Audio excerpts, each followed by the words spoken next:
6 अक्टूबर 2024 को मैंने एक वीडियो बनाया था दिव्या गंगोत्तर टंडन पे, जिस पर दिव्या जी ने कमेंट किया था, Hilarious, I literally laugh out. Thank you for making this video. I will definitely make change to my content based on your suggestion. Keep it up. Basically वो कहना चाहते हैं कि जो अपने कंटेंट है हमेशा दलाली करती है उसको चेंज करेगी, लेकिन ये क्या, ये तो अब तक सुधरी ही नहीं है, वही काम कर रही है। तो अब फिर से एक वीडियो बनाना ही पड़ेगा। इस वीडियो को हम पार्ट 2 भी कह सकते हैं। तो आज हम बात करने वाले हैं एक ऐसे यूट्यूबर की जिसका नाम है दिव्या गंगोत्तर टंडन, एक यंग एंटरप्रेन्योर, इन्फ्लुएंसर और नेशनलिस्ट माइंडसेट वाली क्रिएटर। लेकिन क्या उसका कंटेंट सच में अनबायस है या फिर कोई छुपा हुआ एजेंडा? और ये कोई ओपिनियन बेसिस वीडियो नहीं है, ये फैक्ट बेसिस वीडियो है। इस वीडियो में हम उसके बायस को एक्सपोज करेंगे, तो तैयार हो जाओ क्योंकि ये सच आपके लिए शॉकर होने वाला है।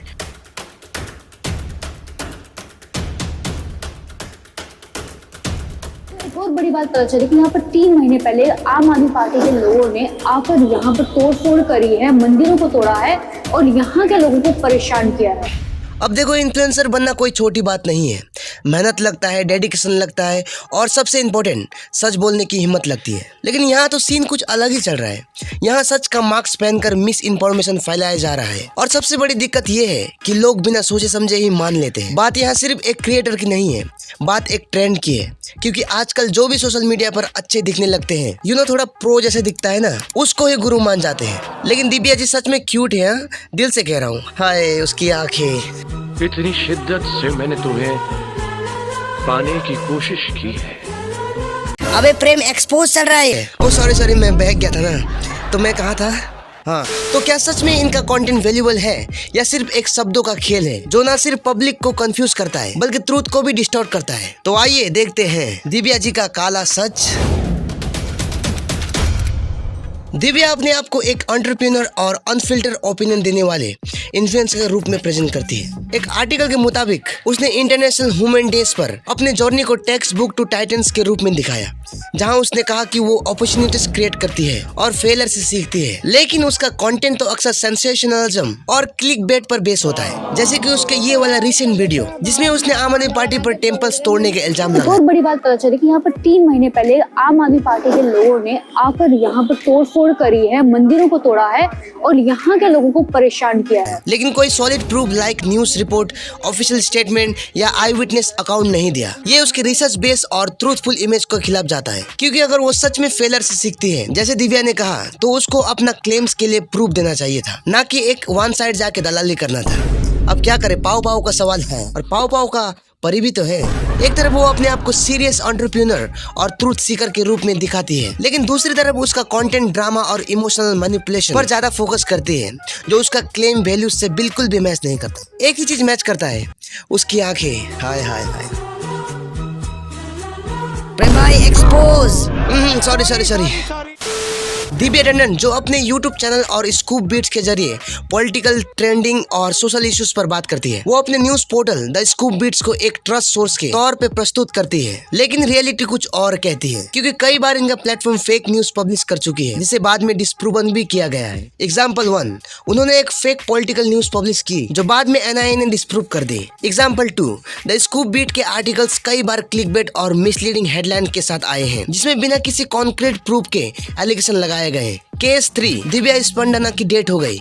Fake news. सितंबर 2023 में द स्कूप बीट ने एक और फेक न्यूज स्प्रेड की थी कि दिव्या स्पंदना मर चुकी है, जबकि असली में ये एक तमिल एक्ट्रेस थी जिसका नाम सेम था और दिव्या स्पंदना बिल्कुल ठीक थी। केस 4, राणा आयुब का target harassment. The Scoop Beat ने जनवरी 2022 में एक डॉक्टर वीडियो बनाया जो कि जर्नलिस्ट राणा आयुब के अगेंस्ट था। ये वीडियो पूरा फैब्रिकेट किया गया था और ये क्लेम करता था कि राणा को पाकिस्तान सपोर्ट कर रहे हैं और सऊदी अरब ने उसको बैन कर दिया है। लेकिन रियलिटी कुछ और ही था, ये पूरा झूठ का गठबंधन था। इसके बाद राणा आयुब को इतने सारे डेथ और रेप थ्रेट आने लगे कि उसको पुलिस कंप्लेन फाइल करनी पड़ी। और फिर क्या, मुंबई पुलिस ने द स्कूप बीट्स के 2 बंदे अरेस्ट कर लिए। वो खुद कहते हैं कि वो एक एंटरप्रेन्योर है, जर्नलिस्ट नहीं, लेकिन उनका नेशनलिस्ट माइंडसेट और कंटेंट का टोन अक्सर एक तरफ झुकता दिखता है। जैसे कि उनका कंटेंट अक्सर प्रो गवर्नमेंट और प्रो बीजेपी लगता है, जैसे कि उन्होंने कई बार सरकार की पॉलिसीज जैसे digital India, make in India, इन सब की बहुत तारीफ की, प्रशंसा की और अपोजिशन को जमकर क्रिटिसाइज किया है, खासकर कांग्रेस और आम आदमी पार्टी को। एक पोस्ट में उन्होंने दिल्ली इलेक्शन के बाद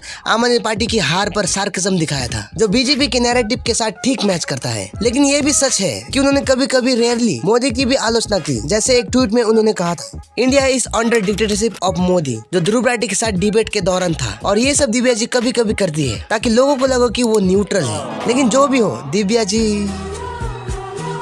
50 बार बोले हैं पढ़ने लिखने वाले छात्रों को। दिव्या जी का कंटेंट अक्सर प्रो बीजेपी और नेशनलिस्ट नैरेटिव को पुश करता है। एक्स पोस्ट के मुताबिक उसके पोस्ट में बीजेपी लीडर्स को बर्थडे विशेस और कांग्रेस को क्रिटिसाइज ज्यादा दिखती है। एक एक्स यूजर ने कहा था कि वो मोदी की भी आलोचना करती है, लेकिन ये रेयर है क्योंकि लोगों को ये ना लगे कि मैं दलाली हूँ। सॉरी और ज्यादातर उसके टोन बीजेपी के साथ अलाइन भी करता है। एग्जाम्पल, उसने साई पल्लवी के एक पुराने इंटरव्यू पर रिएक्शन दिया जहां साई ने कहा था कि Pakistani consider Indian army as terrorist, लेकिन दिव्या ने इसको एंटी नेशनल लेवल करके साई को टारगेट किया, जबकि साई का स्टेटमेंट एक हिस्टोरिक कॉन्टेक्स्ट में था, ना कि एंटी इंडिया में। अब दिव्या का ये ओवर रिएक्शन उसको प्रो हिंदू और नेशनलिस्ट बायस को दिखाता है, क्योंकि दिव्या ने फुल कॉन्टेक्स्ट को ही इग्नोर कर दिया। अब जैसे मेरे इस वीडियो को दिव्या इग्नोर करेगी, तो अगर दिव्या जी इस वीडियो को देखती है तो प्लीज मुझे रिप्लाई जरूर करें, क्योंकि इन सब का जवाब आपको देना ही पड़ेगा। अब दिव्या जी का असली बायस देखो। दिव्या अपोजिशन पार्टी जैसे आम आदमी पार्टी कांग्रेस को ज्यादा टारगेट करती है, हमेशा बोलती है ये वो, लेकिन बीजेपी के फेलर्स जैसे अनएम्प्लॉयमेंट, फार्मर प्रोटेस्ट या मणिपुर या इलेक्टोरल बॉन्ड या बहुत सारे ऐसी चीज, इस पर कम बोलती है। अरे कम नहीं, बिल्कुल भी नहीं बोलती है। कैसे बोलेगी, अपने पाव के बारे में बुराई कैसे करेगी? और यही सब सेलेक्टिव क्रिटिसिज्म उसके कंटेंट को वन साइड बनाता है। दिव्या के वीडियो अक्सर इमोशनल चार्ज टॉपिक उठाते हैं जो हिंदू सेंटिमेंट्स को अपील करते हैं, लेकिन फैक्ट से ज्यादा ड्रामा पर फोकस होता है। और ये वीडियो इसका एग्जांपल है। उसने एक सीरियस एलिगेशन लगाया लेकिन कोई प्रूफ नहीं दिया। यमुना घाट के टेम्पल्स के डिस्ट्रक्शन का कोई ऑफिशियल रिकॉर्ड या न्यूज रिपोर्ट नहीं मिला। एक और इंसिडेंट में उसने मेक माई ट्रिप और ओयो पर स्कैम का इल्जाम लगाया, जहां उसने कहा कि ग्वालियर में बुक होटल एग्जिस्ट नहीं करता। ये एक वैलिड कंसर्न हो सकता है, लेकिन उसने इसे एक बड़ा इशू बनाया बिना किसी सॉलिड इन्वेस्टिगेशन के, बस अपने फॉलोअर को इमोशनल इंगेज करने के लिए। दिव्या का कंटेंट अक्सर क्लिकबेट टाइटल्स और इमोशनल नैरेटिव पर डिपेंड करता है, जो फैक्ट से ज्यादा ऑडियंस को इमोशनल टारगेट करता है। ये एक प्रोपेगेंडा टैक्टिक है जो व्यूअर्स को मैनिपुलेट करने के लिए यूज होता है, खासकर जब कोई प्रूफ की कमी हो तो। दिव्या जी का और एक मसला है कि वो अपने आप को एक एक्सपर्ट बताने की कोशिश करती है बिना किसी रियल ऑथेंटिसिटी के। उन्होंने अपने एक इंटरव्यू में क्लेम किया था कि वो एक एक्सपर्ट इन डिजिटल ग्रोथ है, लेकिन इनके स्ट्रेटेजी और नॉलेज मोस्टली आउटडेटेड या ओवर हाइप है। कैसे, बताता हूँ।